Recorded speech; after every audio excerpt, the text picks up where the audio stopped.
मायके वाले आए ससुराल। शोभा का मायका दिल्ली में था, पर शोभा की शादी गुजरात में हितेश नाम के लड़के से हुई थी। शोभा की शादी को 1 साल हो चुका था, पर अब तक शोभा अपने मायके नहीं गई थी। ऐसे ही एक दिन शोभा की माँ सुमन शोभा को फ़ोन करती है। अरे शोभा बेटा, तेरे ससुराल वाले तुझे मायके आने भी देंगे या नहीं? माँ, मैंने बात तो की थी, पर अभी तक हितेश जी को छुट्टी ही नहीं मिली, और जब तक उन्हें छुट्टी नहीं मिल जाती मैं भला दिल्ली कैसे आऊँगी? पता नहीं दामाद जी को छुट्टी क्यों नहीं मिलती। अरे उन्हें छुट्टी मिल नहीं रही या जानबूझकर ले नहीं रहे। मुझे तो लग रहा है कि अब अपनी बेटी को देखने के लिए मुझे ही उसके ससुराल आना पड़ेगा। शोभा अपनी माँ से फ़ोन पर बात कर ही रही थी, तभी वहाँ हितेश आ जाता है और अपनी सास की ये बात सुनकर हितेश हंसते हुए अपनी सास से कहता है। तो माँ आ जाइए ना आप अपनी बेटी के ससुराल में। मैं तो कब से इंतज़ार कर रहा हूँ कि मेरे ससुराल से भी कोई आए, ताकि मैं उन्हें अपना गुजरात घुमा सकूँ। अगर आप इतनी जिद कर ही रहे हैं दामाद जी, तो एक काम कीजिए ना, हमारी टिकट करवा दीजिए ताकि हम भी गुजरात आ सके। कुछ ही दिनों के लिए ही सही, पर इसी बहाने घूमना भी हो जाएगा और हमारी बेटी से मुलाकात भी। अब क्या था, सुमन के कहते ही हितेश बिना कोई देरी किए अपने ससुराल वालों की टिकट कटवा देता है और बहुत जल्द शोभा की माँ और उसका छोटा भाई विपिन शोभा के ससुराल आ जाते हैं। आ गए आप समधन जी? कब से मेरी बहू आपकी राह तक रही थी। आना तो था ही समधन जी, साल भर हो गया अपनी बेटी को देखे, और आप लोग हैं जो मेरी बेटी को कुछ दिनों के लिए मायके भी नहीं भेज रहे। हूँ समधन जी, पर क्या करें, बहू के बिना अब घर में मन ही नहीं लगता और हितेश को बिना छुट्टी नहीं मिल रही। चलो बातें तो होती रहेगी, मैं अभी आपकी बेटी को बुला देती हूँ। अब जैसे ही शोभा को पता चलता है कि उसके मायके वाले आ चुके हैं, तो शोभा बहुत खुश होती है और अपनी माँ से बहुत सारी बातें करती है। उसी बीच हितेश भी अपनी सास के लिए कुछ खाने का सामान लेकर आता है। माँ, अब बहुत थक गई होंगी ना, जल्दी से फ्रेश हो जाओ। आज मैं आपके लिए गुजराती डिश लेकर आया हूँ, खाकर बताना कैसी है। हाँ माँ, आप जल्दी से फ्रेश हो जाओ। आपको पता है, मेरे ससुराल वालों ने अब तक कुछ नहीं खाया, सब आपकी ही राह तक रहे थे। अरे ये सब तो सिर्फ दिखावा है। अगर इतना ही भले होते तो मेरी बेटी को कुछ दिनों के लिए उसके मायके ना छोड़ देते। देखो तो मेरी बेटी कितनी कमज़ोर हो गई है। माँ, मैं आपकी चिंता समझ रहा हूँ, पर आप एक बार मेरी भी तो समझिए। अगर आपको यकीन नहीं है तो आप शोभा से खुद पूछ लीजिए। मैंने कई बार कोशिश करी है कि मुझे 4-5 दिन की छुट्टी मिल जाए, ताकि मैं खुद शोभा को दिल्ली छोड़कर आ सकूं। अब शोभा इतनी दूर अकेले तो नहीं जा सकती ना, और मुझे छुट्टी ही नहीं मिल पा रही। माँ, अब तुम आ गई हो ना, तुमने मुझे देख लिया ना, अब आराम से फ्रेश हो जाओ, बाकी की शिकायतें बाद में करते रहना। यहाँ से आपका दामाद कहीं भी भाग नहीं पाएगा। अब सुमन फ्रेश होने के लिए तो चली जाती है, पर ये बात शोभा की सास सुन लेती है। शोभा की सास को ये बात बिल्कुल भी पसंद नहीं आती, पर वहाँ मनमुटाव ना हो जाए इसलिए वो चुप रहती है। अब कुछ देर बाद सब एक साथ खाना खाते हैं और अगले दिन हितेश अपनी सास को बाहर घुमाने ले जाने का प्लान बनाता है। माँ, आप जल्दी से तैयार हो जाओ, फिर हम बाहर घूमने चलते हैं। मैं माँ को भी जाकर कह देता हूँ। दामाद जी, वैसे घुमाओगे कहाँ? मैं जहाँ बोलूँगी वहाँ घुमाना पड़ेगा, आपके हिसाब से नहीं चलूँगी मैं। हाँ हाँ माँ, बिल्कुल। अब हितेश अपनी सास से बात करके अपनी माँ के पास जाता है, जहाँ हितेश की माँ नाराज़ बैठी होती है। मैं देख रही हूँ, जब से तेरी सास और साला आया है ना, तू उन्हीं की जी हजूरी में लगा है। अपनी माँ को तो बिल्कुल भूल ही गया। मैंने जब तुझे बोला कि बेटा कहीं बाहर घुमाने ले चल, तो तुझे छुट्टी नहीं मिली, पर सास के आते ही तुझे छुट्टी मिल गई है। माँ, पर आज तो संडे है ना, मैंने तो कोई छुट्टी नहीं ली। अब नाराज़ होना बंद करो और जल्दी से तैयार हो जाओ, चलो।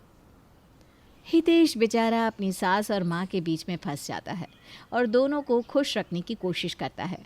कुछ देर बाद सभी बाहर घूमने के लिए जाते हैं, जहाँ हितेश की सास अलग नाटक करती है तो वहीं उसकी माँ अलग नाटक शुरू कर देती है। दामाद जी, तुम्हारे गुजरात का खाना खा खा कर तो मैं पक चुकी हूँ। यहाँ कुछ चटपटा चाट मसाले वाली चीज़ नहीं मिल सकती क्या? हमारे दिल्ली में तो जगह जगह पर ठेले होते हैं, खाने की तो कोई कमी ही नहीं। हम तो 20 रुपये के छोले भटूरे से भी पेट भर लेते हैं। बेटा तू समधन जी के लिए ना वो चटपटे मसाले वाली चीज़ ला देना। मैं तो सादा खाना खाती हूँ, मेरे लिए कुछ सादा ही लाना हो। जीजा जी, मुझे तो आपके साथ जाना है और खुद देखकर खाना पसंद करना है। मुझे जो अच्छा लगेगा मैं तो वही खाऊंगा। हाँ हाँ, क्यों नहीं साले साहब, तुम तो मेरे पार्टनर हो, चलो मेरे साथ। बहू के मायके वाले तो ऐसे कर रहे जिसे हितेश उनका दामाद नहीं बल्कि बेटा हो। मेरे बेटे का कितना पैसा खर्चा करवा दिया। घर जाकर हितेश को समझा दूंगी कि इतना पैसा अपना ससुराल वाले पे मत खर्च। और समधन जी से बात कर, उनसे बोल कि आई है तो अपनी बेटी साथ में ही ले जाए। जब अपना खर्चा लगेगा तब समधन जी को अकल आएगी। ये सब देखकर शोभा की सास नाराज़ होने लगती है।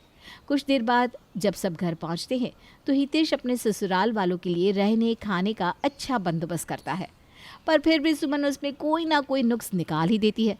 ये देखकर शोभा की सास का गुस्सा अंदर ही अंदर बढ़ने लगता है और वो अकेले में हितेश से कहती है, हितेश बेटा, अब की बार तेरी सास कुछ बोली ना तो तू भी कह देना कि जब हम बारात लेकर दिल्ली गए थे तो उन्होंने कौन सा हमारे रहने खाने का इंतजाम किया था। और हमने अपने रहने के लिए खुद होटल बुक किया था। जब से आई है तब से ऑर्डर पर ऑर्डर दिए जा रही है। एक बार भी नहीं सोच रही कि बेटी के ससुराल आई है। माँ शांत हो जाओ ना, बस 3-4 दिन की तो बात है, और वैसे भी सासू माँ अपनी बेटी से मिलने आई है। अरे बेटी से मिलने आई है तो आराम से मिले ना और जाए ना। इतना नाटक क्यों कर रही है? हमने कौन सा इनका कर्जा खाया है? देख बेटा, मैं तुझे बोल देती हूँ, अगर ये बोले कि शोभा को अपने साथ लेकर जाने का है तो तू मना नहीं करेगा और ना ही कोई खर्चा देगा। आखिर शोभा इनकी भी तो बेटी है, ये अपनी बेटी पर थोड़ा खर्चा नहीं कर सकती क्या? ठीक है ना माँ, मैं समझ गया आपकी बातें सर आँखों पर अब मैं सोने जाऊँ, मैं बहुत थक गया हूँ। अब हितेश अपनी माँ और सास के बीच में पीसने लगता है, पर फिर भी वो समझदारी के साथ अपनी माँ और सास की बातों का मान रखता है। इसी तरह से एक हफ्ता बीत जाता है और सुमन दिल्ली जाने के लिए तैयार होने लगती है। दामाद जी, आपने मेरी बेटी को बहुत अच्छे से रखा है। मैं बहुत खुश नसीब हूँ कि मुझे आप जैसा दामाद मिला। यहाँ आकर मुझे बहुत अच्छा लगा। समधन जी, मुझसे कोई गलती हुई हो तो माफ़ कर देना। अब मैं चलती हूँ। अरे समधन जी, ये आप कैसी बात कर रहे हैं? आपके यहाँ आने से तो घर में रौनक आ गई थी। जैसे ही टाइम मिले ना वैसे ही आ जाया करना हो। इसी बहाने आपकी मुलाकात आपकी बेटी से भी हो जाएगी और घूमना फिरना भी हो जाएगा। हाँ माँ, मुझे भी यहाँ बहुत मज़ा आया। आंटी जी, हम फिर से पक्का आएंगे। नहीं समधन जी, अब तो आना नहीं हो पाएगा। अब आप कभी आना, और दामाद जी जल्दी से छुट्टी लेकर मेरी बेटी को दिल्ली लेकर आओ।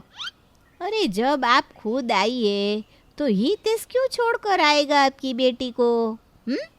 मेरी मानो तो आप अपने साथ लेकर चली जाओ, मेरी तरफ से कोई मना नहीं है। जब हितेश को छुट्टी मिलेगी तो वो भले शोभा को लेने आ जावे। हाँ, पहले बता देती समधन जी तो मैं अपनी बेटी को साथ में ले जाती।